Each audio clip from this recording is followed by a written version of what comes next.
अब कहते हैं संत शरण में आने से आई टले बला, जय मस्तिष्क में सूली हो वो काटे में टल जा। यदि वो कर्महीन इंसान अपने रिलेटिव के कहने से और रुक जाते, वह बला टल जाती।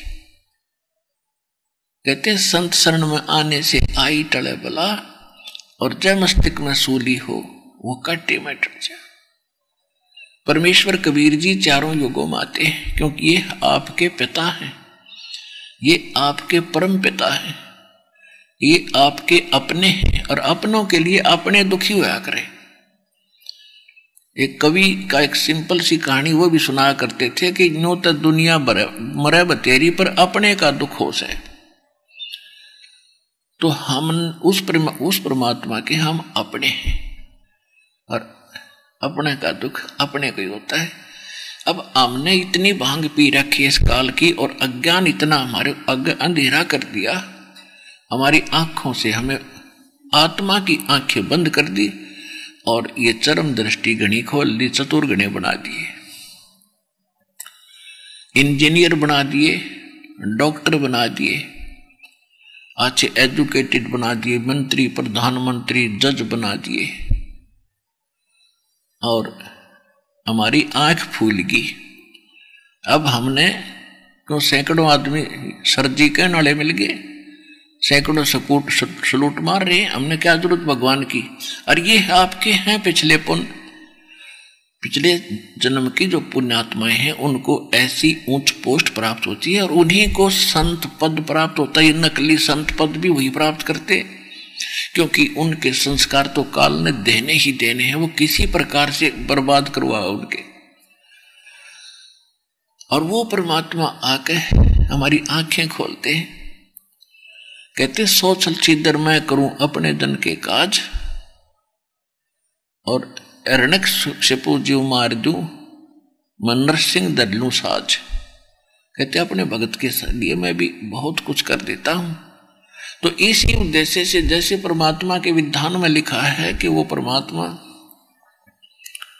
सतलोक से चलकर आते हैं, अच्छी आत्माओं को मिलते हैं, उनको तत्व ज्ञान सुनाते हैं। इसी आधार से परमात्मा कहीं पर भी प्रकट हो जाते थे, और वहां 10-20 वर्ष रहकर वहां की अक्षेत्र की जो पुण्यात्माएं होती थी उनको आपदाओं से बचाते थे।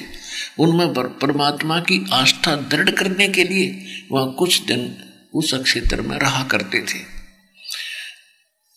कई स्थानों पर, लगभग 20-30 स्थानों पर ऐसे जगह जगह अपनी झोपड़ी और एक आश्रम का छोटा सा निर्माण कर रखा था, और वो उस प्रत्येक आश्रम में किसी में 10 दिन, किसी में 15 दिन, किसी में 1 महीना ऐसे रुका करते थे, फिर चले जाते थे। एक गांव के अंदर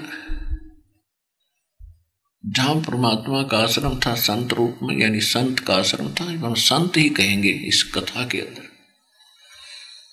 तो जब वहां संत जी आते थे तो गांव के लोग जितने उपदेशी थे, 10-20 घर, तो प्रतिदिन एक घर से, एक उपदेशी के घर से आश्रम का खाना जाया करता था संत जी का, और उनके साथ जो भक्त 10-5-4 होते थे उनका। उन्होंने ऐसा अपना एक टर्न बांध रखी थी, एक पारी बना रखी थी। तो उसी गांव में एक बहन थी जिसका पति मर चुका था, इकलौता पुत्र था, और वो भी उसी नगर में रहा करती थी। उसने दीक्षा नहीं ले रखी थी। एक बहन का नंबर आ गया संत का भोजन बनाने का, उस दिन का, दोनों समय का। तो उस बहन ने खीर बनानी चाहिए तो देखा दूध खराब हो गया। और जिनको परमात्मा पुण्यात्मा इस अध्यात्म मार्ग का ज्ञान हो जाता है तो वो समर्पित हो जाते हैं। उनको पता होता है कि ये बार बार अवसर नहीं मिलता भगवान की भक्ति और सेवा का। तो उसको बड़ा दुख हुआ कि परमात्मा आज तो बड़ी बात बिगड़ी, आज मुश्किल से दाव लग गया था अपने पूज्य गुरुदेव जी की सेवा का, और आज जब दूध खराब हो गया, खीर कैसे बनाऊंगी, खीर बिना ये दावत पूरी होती नहीं।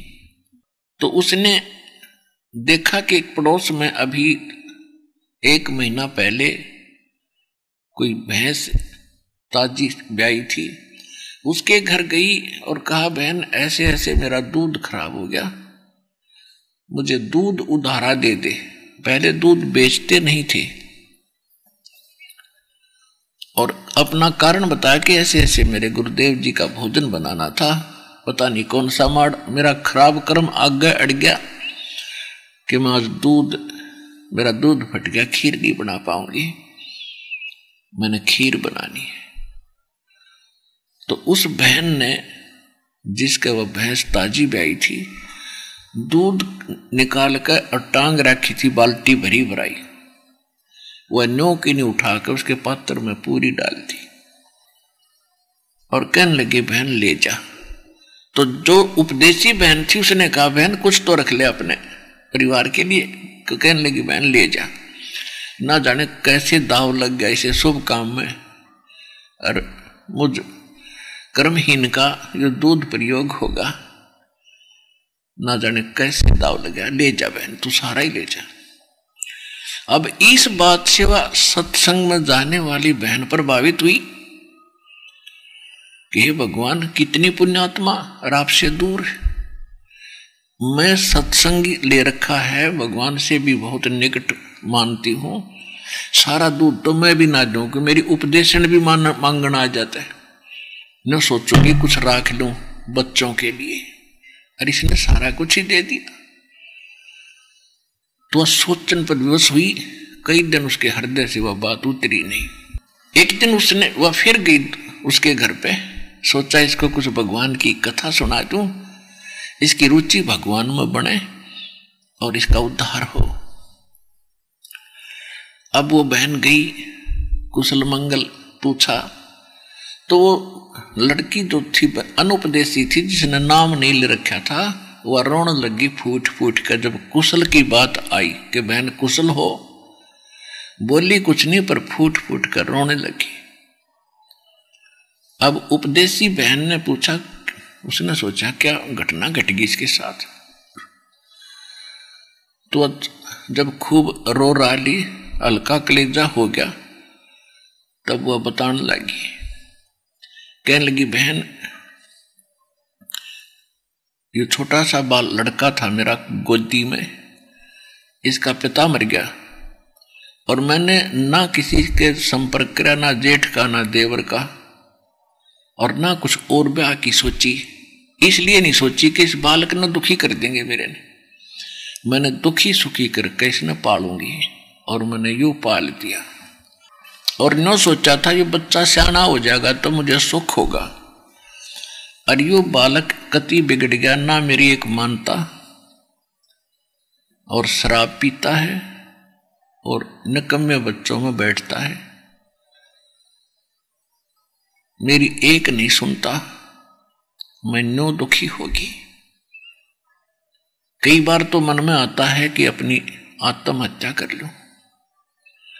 तब उस बहन ने कहा कि बहन देखो, आप मेरे साथ सत्संग में चला करो और वहां ज्ञान सुनोगे, आपका बोझ हल्का होगा, इस संसार का पता चलेगा ये है क्या।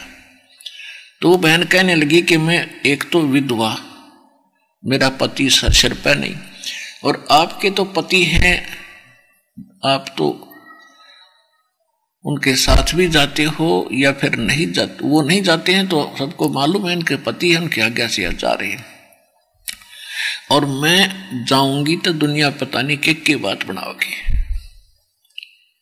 मैं नहीं चल सकती तेरे साथ। तो उस बहन ने फिर बहुत सा ज्ञान सुनाया उसको। कैसे?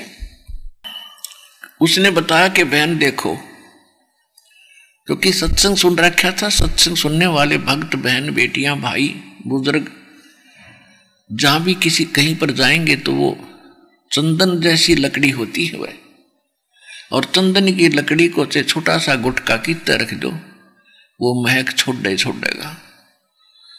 तो ये स्वाभाविक बन जाता है। इस ज्ञान को सुनकर सोचते सबको बताऊं, सबको आवश्यकता है इस वस्तु की।